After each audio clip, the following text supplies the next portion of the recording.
একদিন খানা নিয়ে আসতেছেন, শরীরটা বড় ক্লান্তি আর অসুস্থ ভাব। পাহাড়ের উপরে পাহাড় বেয়ে বেয়ে উপরের দিকে যখন তিনি উঠতেছিলেন, সেই সময় হযরত জিবরাইল আল্লাহ রাসূলের কাছে সেই গর্তের ভিতরে, পাহাড়ের চূড়ার ভিতরে আল্লাহ রাসূলের কাছে বসা অবস্থা। জিবরাইল আলাইহিস সালাম আল্লাহ রাসূলকে বলে, ওই যে দেখা যায় খাদিজা খানা নিয়ে আসতেছে। হে আল্লাহ রাসূল, খাদিজা যখন পাহাড়ের উপর আসবে আপনি তাকে জানাবেন আল্লাহ তাআলা স্বয়ং তাকে সালাম জানিয়েছেন, আমিও জিবরাইল তাকে সালাম জানাইলাম। জোরে বলি সুবহানাল্লাহ। হযরতে খাদিজা কষ্ট করে পাহাড় বেয়ে বেয়ে যখন উপরের দিকে উঠতেছেন, খুবই কষ্ট লাগতেছে। আল্লাহ রাসূল খাদিজার চেহারার দিকে তাকায়া মুস্কি মুস্কি হাসেন। খাদিজা বলে, ইয়া রাসূলুল্লাহ, ইয়া হাবিবাল্লাহ, হুজুর পাহাড়ের উপর উঠতে গিয়ে আমার কষ্ট হচ্ছে, এই জন্য কি আপনি হাসতেছেন?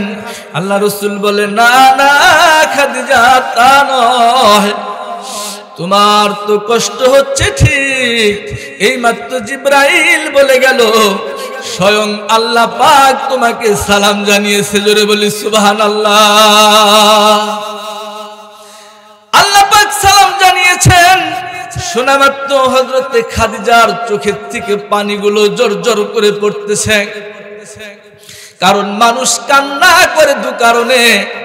একটা হলো মানুষ যখন অন্তরে ব্যথা পায়, মানুষ যখন কষ্ট পায়, কষ্টের কারণে মানুষ কান্না করে।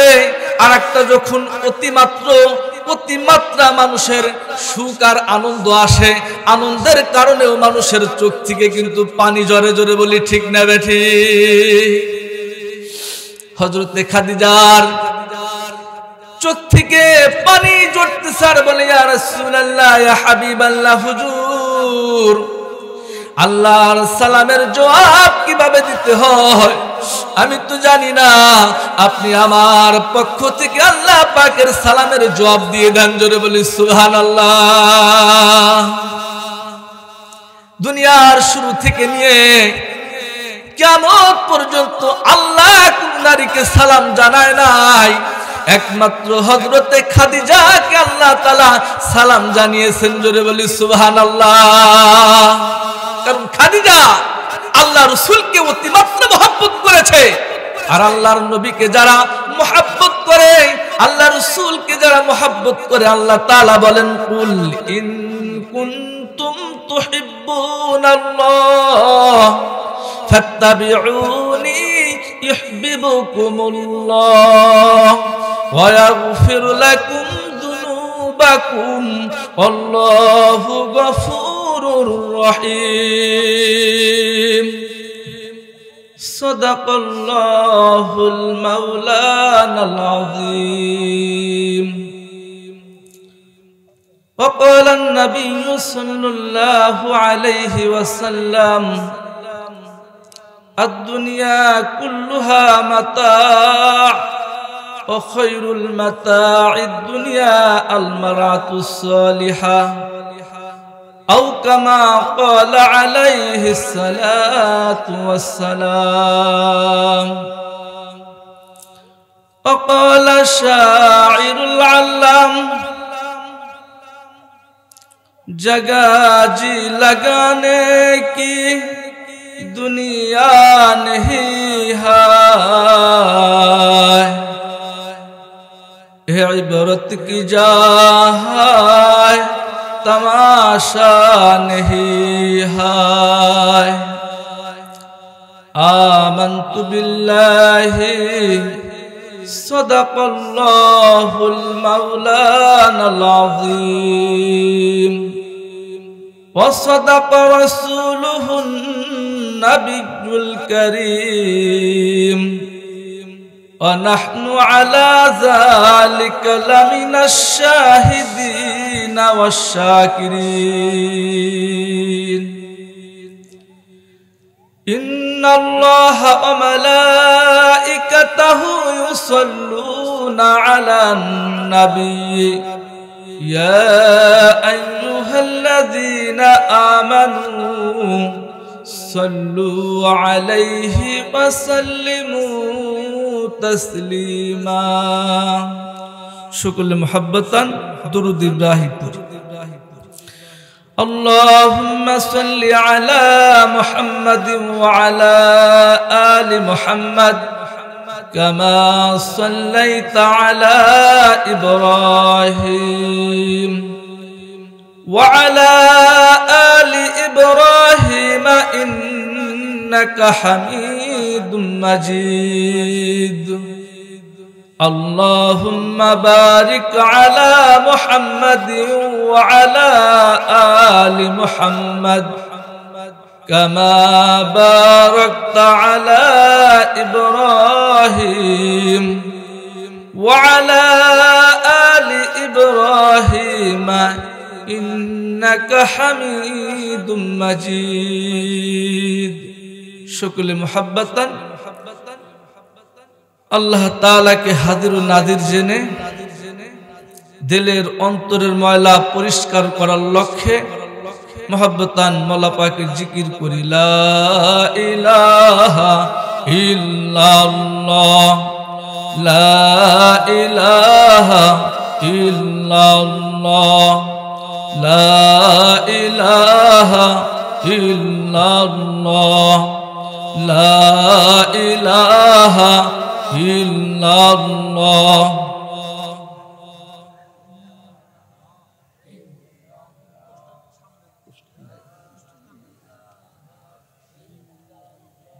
লা ইলাহা ইল্লাল্লাহ লা ইলাহা ইল্লাল্লাহ লা ইলাহা ইল্লাল্লাহ لا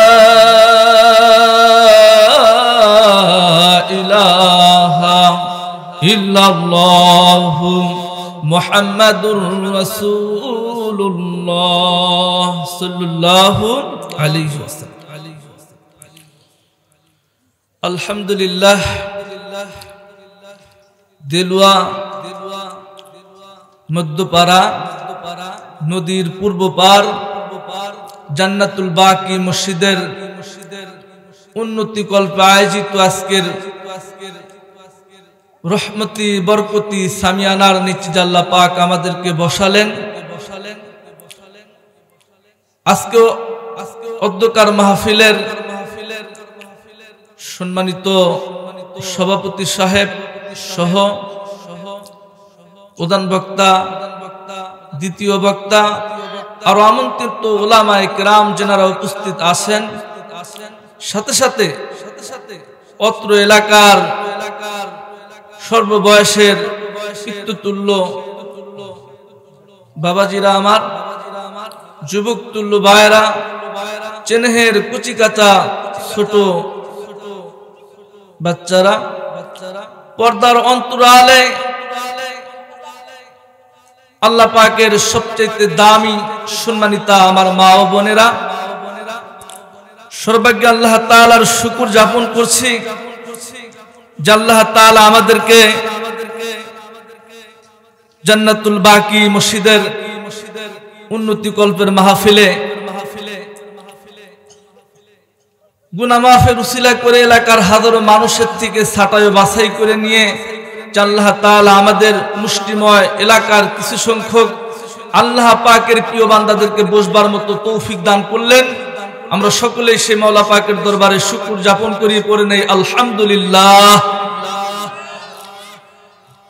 আর একটু মহব্বতে আওয়াজটা একটু আল্লাহ পাকের শুকর গুজার করার লক্ষ্যে অন্তরের অন্তঃস্থল থেকে পড়ে নেই আলহামদুলিল্লাহ লাখো কোটি দরুদ ও সালাম বর্ষিত হোক সেই মহান মানবের প্রতি যেনাকে আল্লাহ তাআলা পৃথিবীর বুকে সর্বশ্রেষ্ঠ করে রহমাতাল লিল আলামিন করে পৃথিবীতে প্রেরণ করেছেন যিনি শুধু মানব জাতি নয় পৃথিবীর সকল জাতির জন্য রহমত ছিলেন সেই রাসূলের তারা আমরা দরুদ করি সকলে পড়ে নেই সাল্লাল্লাহু আলাইহি ওয়াসাল্লাম আল্লাহ রাব্বুল আলামিনের দরবারে অসংখ্য অগণিত শুকরিয়া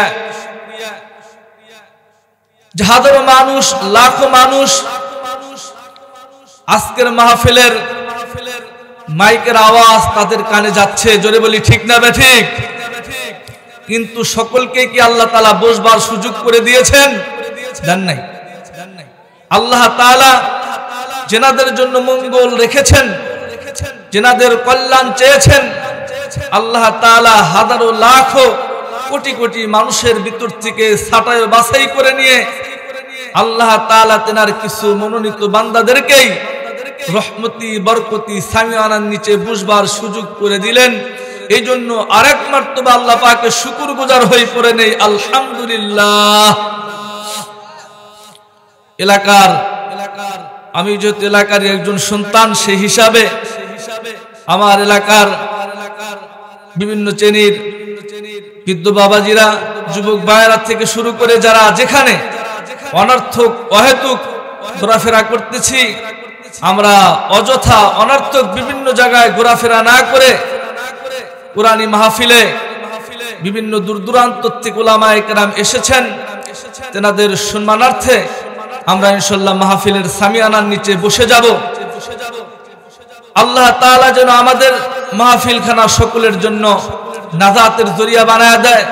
উলামায়ে কেরামের মুখের থেকে যা কিছু নসিহতপূর্ণ কথা বের হয়, আল্লাহ তাআলা যেন সকলকে আমল করার তৌফিক দান করে। সকলে বলি আমিন।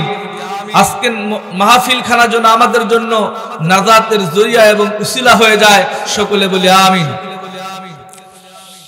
তো আল্লাহ তাআলার দরবারে অসংখ্য অগণিত শুকরিয়া যে আমাদের এলাকার উলামায়ে কেরাম আল্লাহ পাকের ফজল এবং করমে আস্তে আস্তেই দীর্ঘায়িত হচ্ছে। সকলে বলি আলহামদুলিল্লাহ। সকলে দোয়া করি আল্লাহ তাআলা এলাকার ভিতরে উলামায়ে কেরামের একটা সম্মিলন করে দিক। প্রত্যেকটা বাড়ির থেকে যেন উলামায়ে কেরামের আওয়াজ, উলামায়ে কেরামের কথা যেন আমরা শুনতে পাই। প্রত্যেকটা বাড়ির থেকে ডাক দিলে যেন উলামায়ে কেরাম আল্লাহ রাসূলের নায়েব ওয়ারাসাতুল আম্বিয়া যেন বের হয়। আল্লাহ তাআলা কবুল করুক। সকলে বলি আমিন।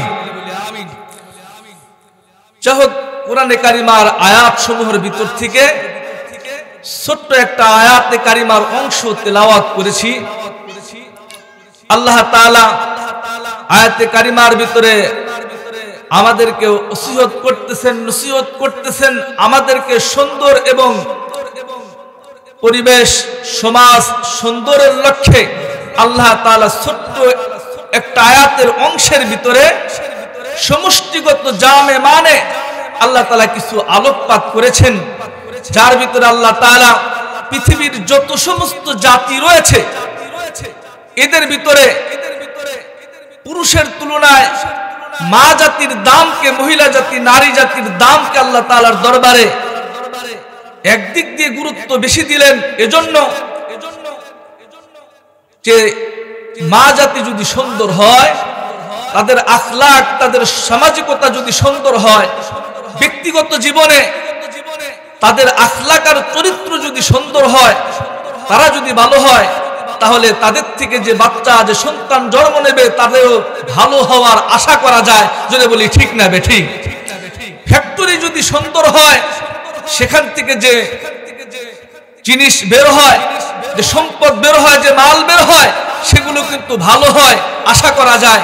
এই জন্য মা জাতি হলো পৃথিবীর সমস্ত বস্তুর ভিতরে সবচেয়ে দামি, সবচেয়ে মূল্যবান। এই জন্য তাদের ব্যক্তিগত আখলাক আর চরিত্র যদি তাহজিব আর তামাদ্দুন সুন্দর হয়, তাহলে তাদের বাচ্চাগুলো, সন্তানগুলো, ভবিষ্যৎ প্রজন্মগুলো ভালো হওয়ার আশা করা যায়। জোরে বলি ঠিক না বেঠিক?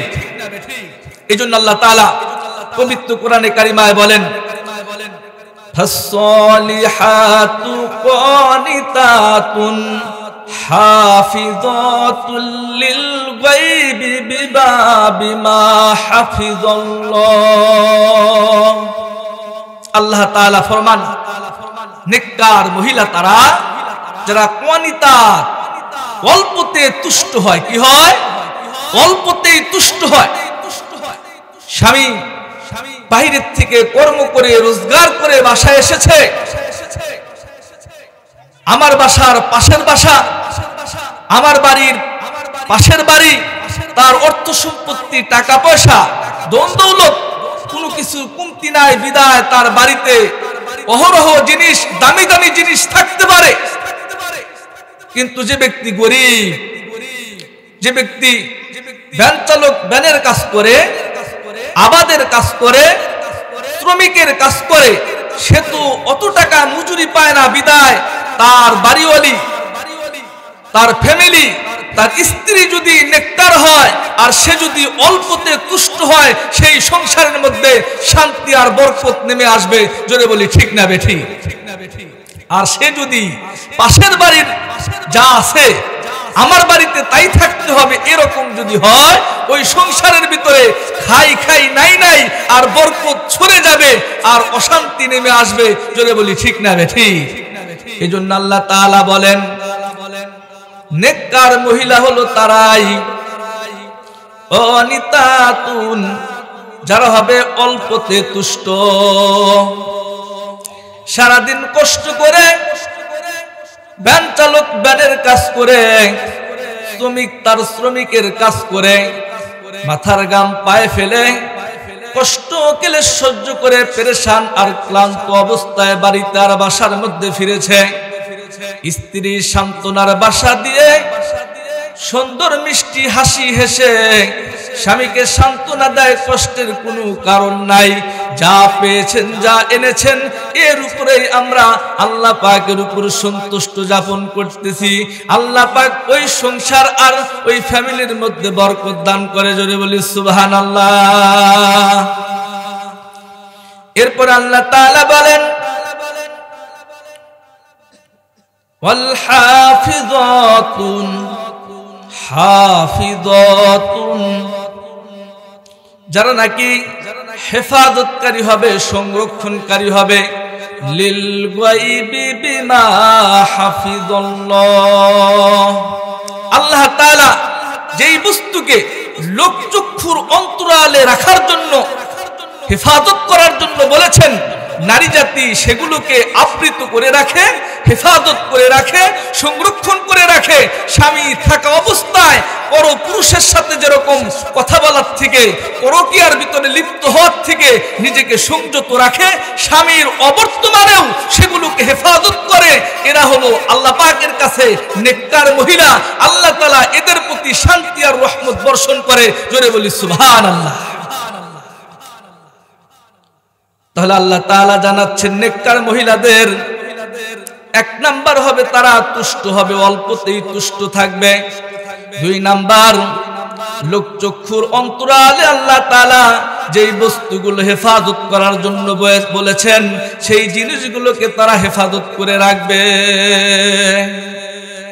এই জন্য আল্লাহ রাসূল বলেন, মাল্লাম ইয়াজমাল্লি মাল্লাম ইয়াজলামলি মা বাইনা লিহইয়াইহি ওয়া মা বাইনা রিজলাইহি আযমাল্লাহুল জান্নাহ। যে ব্যক্তি নিজের দুই চোয়ালের মধ্যবর্তী জিহ্বার হেফাজতের দায়িত্ব নেবে আর দুই পায়ের মধ্যবর্তী লজ্জাস্থানের হেফাজতের দায়িত্ব নেবে, আল্লাহ রাসূল বলেন, আমি ওই ব্যক্তির জান্নাতে যাওয়ার জন্য দায়িত্ব নিয়ে নিলাম। জোরে বলি সুবহানাল্লাহ। এই জন্য কিতাবের মধ্যে এসেছে, কিয়ামতের আগে দুইটা গুনাহ সবচেয়ে বেশি হবে।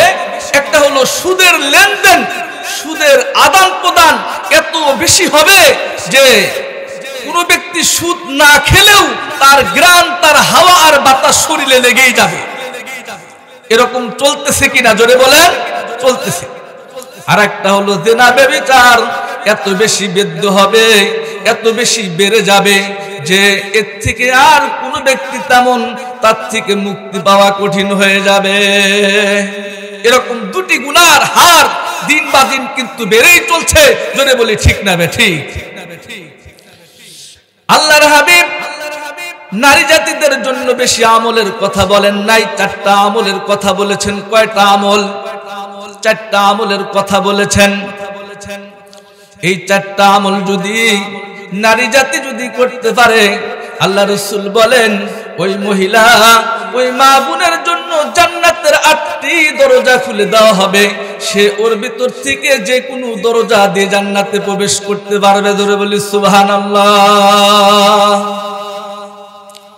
আল মারআতু ইদা সাল্লাত খামসাহা, 1 নাম্বার আমল হলো আল মারআতু ইদা সাল্লাত খামসাহা, নারী জাতি যদি 5 ওয়াক্ত নামাজ যদি আদায় করে, ওয়া সামাত শাহরাহা, রমজান শরীফের যদি রোজা থাকে, ওয়া আহসানাত ফারজাহা ওয়া আতাআত বালাহা, নিজের লজ্জাস্থানের হেফাজত করে আর স্বামীর বাধ্যগত হয়ে চলে, 4টা আমল যদি নারী জাতি করে, আল্লাহ পাকের রাসূল বলেন আল্লাহ তাআলা তাদের জন্য 8টা জান্নাতের দরজা খুলে দিবেন। তারা যে কোনো দরজা দিয়ে জান্নাতে প্রবেশ করতে পারবে। জোরে বলি সুবহানাল্লাহ। আমল কিন্তু খুব কম, কিন্তু কাজগুলো কিন্তু খুব দামি আর গুরুত্বপূর্ণ। আল্লাহর হাবিব দুনিয়ায় থাকাকালীন জিন্দেগিতে কিন্তু তিনি 11টা বিবাহ করেছিলেন। কয়টা বিবাহ? আল্লাহ তাআলা দুনিয়ার সমস্ত কিয়ামত পর্যন্ত নারী জাতি যারা আসবে, তারা যেন আল্লাহ রাসূলের স্ত্রীদের থেকে নিজেদের আখলাক আর চরিত্রটা সুন্দর করে নেয়। আল্লাহ রাসূলের স্ত্রীদের মধ্যে সবচাইতে মুহাব্বতের আর সবচাইতে বেশি সময় পেয়েছিলেন এমন একজন স্ত্রীর নাম হলো হযরতে খাদিজাতুল কুবরা রাদিয়াল্লাহু আনহা। সবচেয়ে বেশি আল্লাহ রাসূলের সংস্পর্শ পেয়েছিলেন, সবচেয়ে বেশি সময় আল্লাহ রাসূলের সংস্পর্শ পেয়েছিলেন, কাছে থেকেছিলেন এমন স্ত্রী হযরতে খাদিজা। আল্লাহ রাসূলের বয়স যখন সবেমাত্র 25 বছর। কয় বছর? 25 বছর বয়স। হযরতে খাদিজার বয়স কিন্তু সেই সময় 40 বছর। কত বছর? 40 বছর বয়সে মহিলা জাতি কিন্তু চুলগুলো পাকতে থাকে, প্রায় বৃদ্ধা হয়ে যায় নাকি বলেন? 30 বছরের পর থেকেই প্রায় চুল দাড়িগুলো অনেক মানুষের পাকতে থাকে। 40 বছর হয়ে গেলে ব্যক্তি প্রায় বৃদ্ধর মধ্যে চলে যায়। আল্লাহ রাসূল বিবাহ করলেন।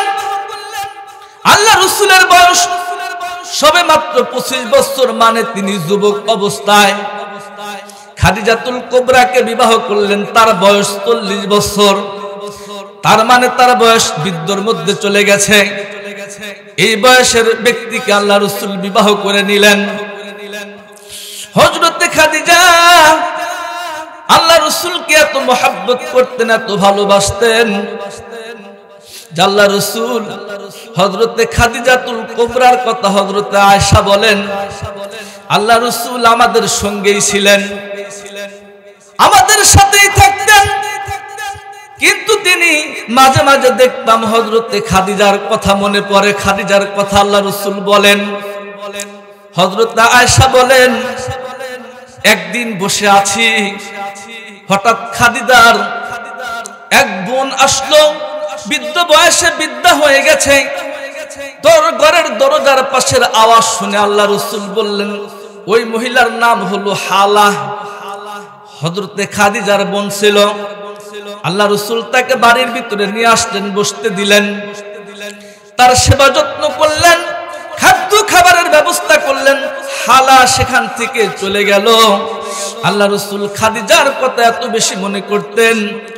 হযরত আয়েশা বলে, ইয়া রাসূলুল্লাহ, আপনি বিবাহ করেছিলেন 25 বছর বয়সে 40 বছরের এক বৃদ্ধা মহিলাকে, আপনি তার কথা কেন এত বেশি মনে করেন? তার চাইতে কি আপনি যুবতী মহিলা, সুন্দরী মহিলা, কম বয়সী মহিলা কি আপনি পান নাই? তাছাড়া কেন আপনি বৃদ্ধা মহিলার কথা এত বারবার বলেন?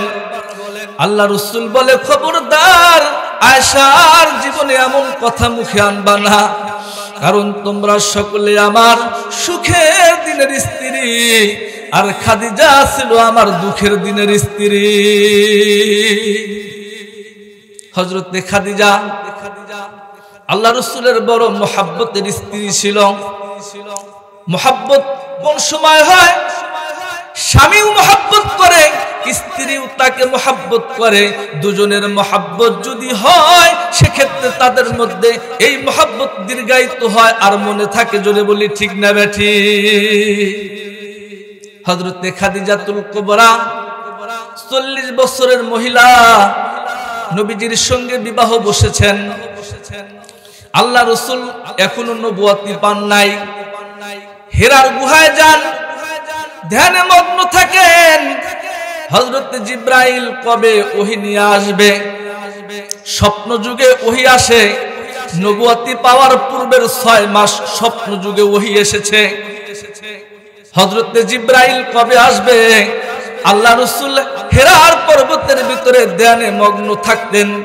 খাবার নিয়ে যেতেন, রুটি নিয়ে যাইতেন, খেজুর নিয়ে যাইতেন। খাবার শেষ হয়ে যেত। হযরতে খাদিজা নিজে বোঝা বহন করে সেই গারে সওরের উপর তিনি উঠে আল্লাহ রাসূলকে খানা পৌঁছায় দিতেন। গার হেরায় গিয়ে খানা পৌঁছায় দিতেন। হাদি সাহেবরা বর্তমান জামানায়, বর্তমান যুগেও যেই হাদি সাহেবরা হজ আর উমরা করতে যায়, তারা যদি হেরার গুহার নিচে দাঁড়িয়ে চিন্তা করে উপরে উঠে একটু বেড়া আসবো, দেখে আসবো, তারা চিন্তা করে এত উঁচু জায়গায় আমি কেমনে উঠবো? উঠলেও পেরেশান আর অস্থির অবস্থায় এরকম হাইপাই করতে থাকে, পেরেশান হয়ে যায়, কষ্ট লাগে।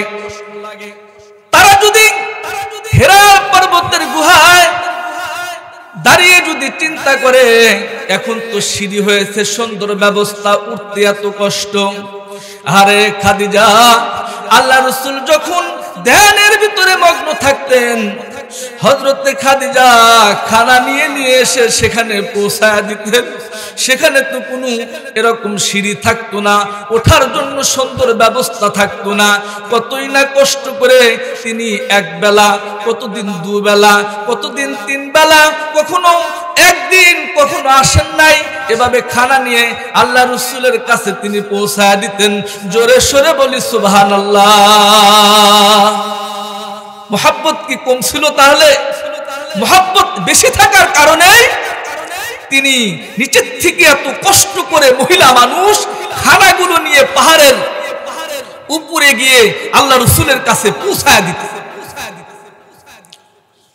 আল্লাহ রাসূল নবুয়তি পাবেন।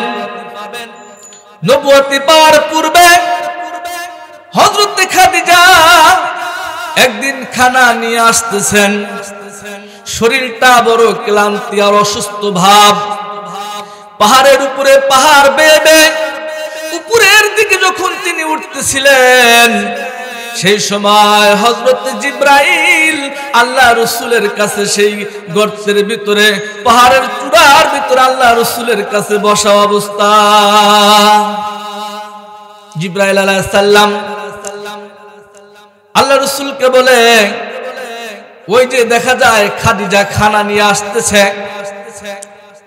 হে আল্লাহ রাসূল, খাদিজা যখন পাহাড়ের উপর আসবে আপনি তাকে জানাবেন আল্লাহ তাআলা স্বয়ং তাকে সালাম জানিয়েছেন, আমিও জিবরাইল তাকে সালাম জানাইলাম। জোরে বলি সুবহানাল্লাহ। হযরতে খাদিজা কষ্ট করে পাহাড় বেয়ে বেয়ে যখন উপরের দিকে উঠতেছেন, খুবই কষ্ট লাগতেছে। আল্লাহ রাসূল খাদিজার চেহারার দিকে তাকায়া মুস্কি মুস্কি হাসেন। খাদিজা বলে, ইয়া রাসূলুল্লাহ, ইয়া হাবিবাল্লাহ, হুজুর, পাহাড়ের উপর উঠতে গিয়ে আমার কষ্ট হচ্ছে, এই জন্য কি আপনি হাসতেছেন? আল্লাহ রাসূল বলে, না না খাদিজা, তা নয়, তোমার তো কষ্ট হচ্ছে ঠিক, এইমাত্র জিবরাইল বলে গেল স্বয়ং আল্লাহ পাক তোমাকে সালাম জানিয়েছে। জোরে বলি সুবহানাল্লাহ। আল্লাহ পাক সালাম জানিয়েছেন। শোনা মাত্র হযরতে খাদিজার চোখের থেকে পানিগুলো জোর জোর করে পড়তেছে। কারণ মানুষ কান্না করে দু কারণে। একটা হলো মানুষ যখন অন্তরে ব্যথা পায়, মানুষ যখন কষ্ট পায়, কষ্টের কারণে মানুষ কান্না করে। আর একটা যখন অতিমাত্র অতিমাত্রা মানুষের সুখ আর আনন্দ আসে, আনন্দের কারণেও মানুষের চোখ থেকে কিন্তু পানি জরে জরে, বলি ঠিক না বেঠি?